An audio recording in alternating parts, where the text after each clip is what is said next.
So we actually have some very good news that I want to address right now in this more, critical economic news report.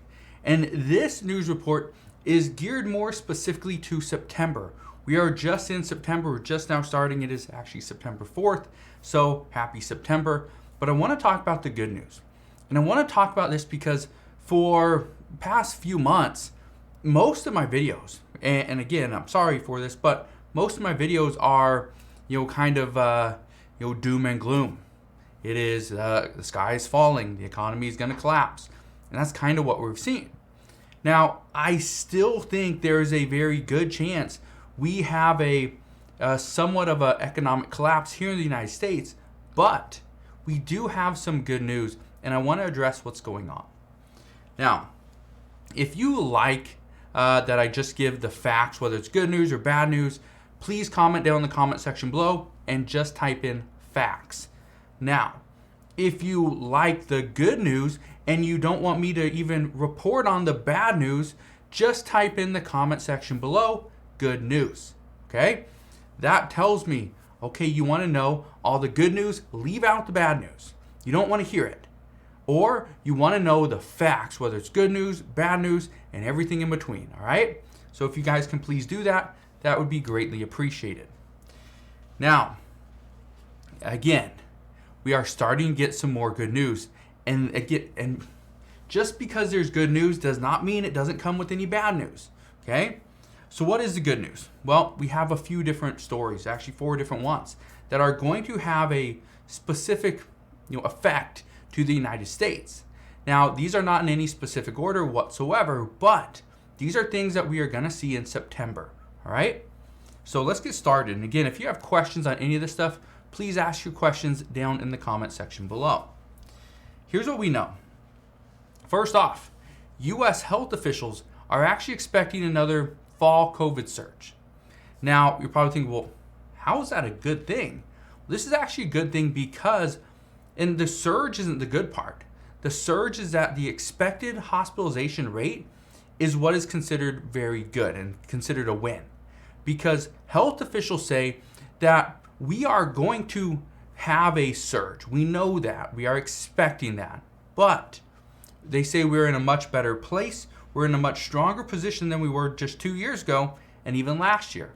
And they say this is due to having access to vaccines, to therapeutics, and we also know what the natural immunity can do.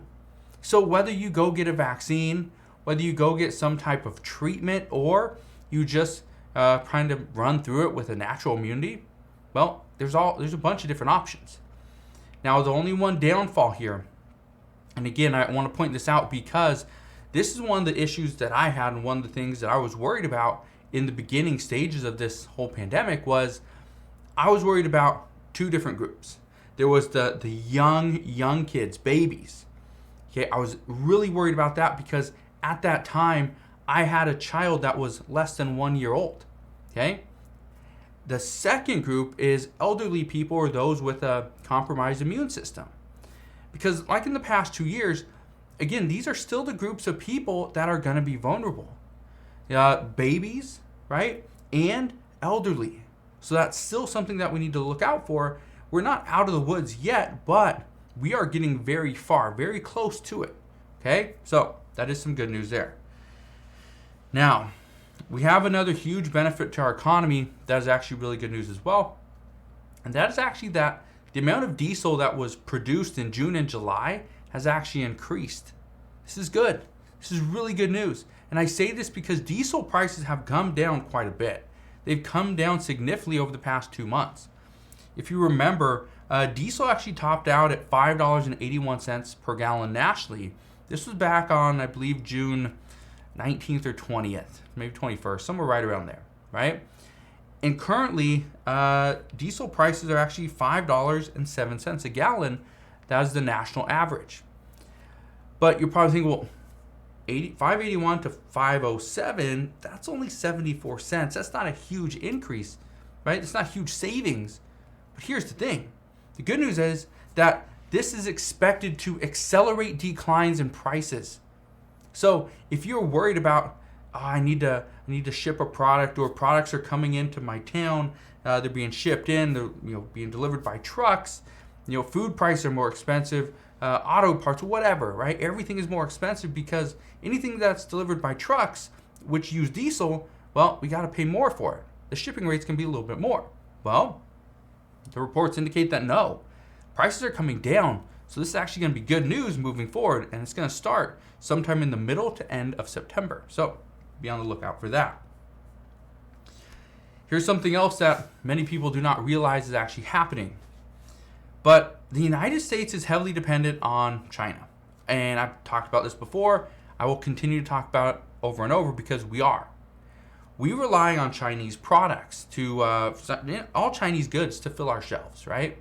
We rely on Chinese manufacturing to produce electric vehicles, car parts, electronics, furniture, clothing, right? The list goes on and on. But the good news is that China is now starting to adapt to COVID a little bit. Now, we still know China has a zero COVID policy, and that's impacting the entire world.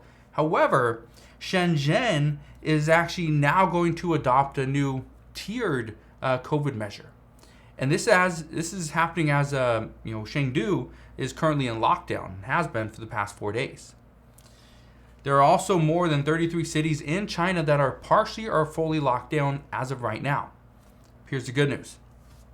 If this COVID measure, if this works, and this is a 3-tiered plan, there's going to be low risk, medium risk, and high risk. In low risk areas, Shenzhen is going to remove all restrictions that they placed on residents that are requiring them to stay in their homes.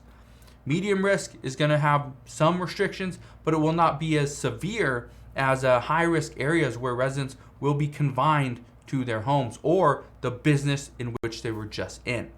Okay, you may see videos on this all over the news where people are rushing out of businesses, rushing out of apartment buildings because 1 or 2 people tested positive, and then China's going to come in and just lock down the entire building. So people are just fleeing. They're jumping out of windows. They're running through doors. They're breaking out of the glass just to get out of the building so they're not locked in. I've seen so many videos like that. So this is something that is considered very good news, because if this does work, the reports out of China indicate that they are looking at what's going on in Shenzhen as a test site. If this works, China could potentially implement something just like this for the entire country. And in doing so, this would actually limit lockdowns, which wouldn't impact the entire world as severely as it has been. Okay, so that's some good news there. The expectation is we are going to see this 3-tiered approach. We're going to see this in full effect right now, but we're going to see it get tested over the next few weeks and possibly over the next few months. So that's some good news, is that there's actually some movement there. The last thing I want to address is that there are some more signs that the U.S. economy is coming back, right? Because we're seeing more people with that were out of the workforce coming back. The participation rate is actually increasing. And with more people coming back to work, according to experts, this will increase production. So that's considered a very good thing. The only bad thing here, though, and again, I talked about this, was it Friday when the jobs report came out, so just a couple days ago, I talked about how this is seen as a good thing that the participation rate is increasing, but as it's increasing, this also means more people are getting a wage. And as more people get a wage, this will increase demand for products, which is one of the problems because this would increase inflation. So even though an increased participation rate is considered a good thing economically, as far as inflation, that's actually bad news. So again, I've said this before, we have good news and we have bad news. But that is what we know. Again, if you like the facts, comment down below and just write facts. Or if you like that I only provide the good news and leave out all the negativity and the bad news, write down in the comment section below, good news. That tells me what you want to see, all right? So that's where we're at this point. As always, as I know more, I promise, I'll come back on and share all latest news and updates. Again, just want to thank you guys for watching. Have a wonderful rest of your weekend. Consider subscribing, and I'll see you guys on the next one.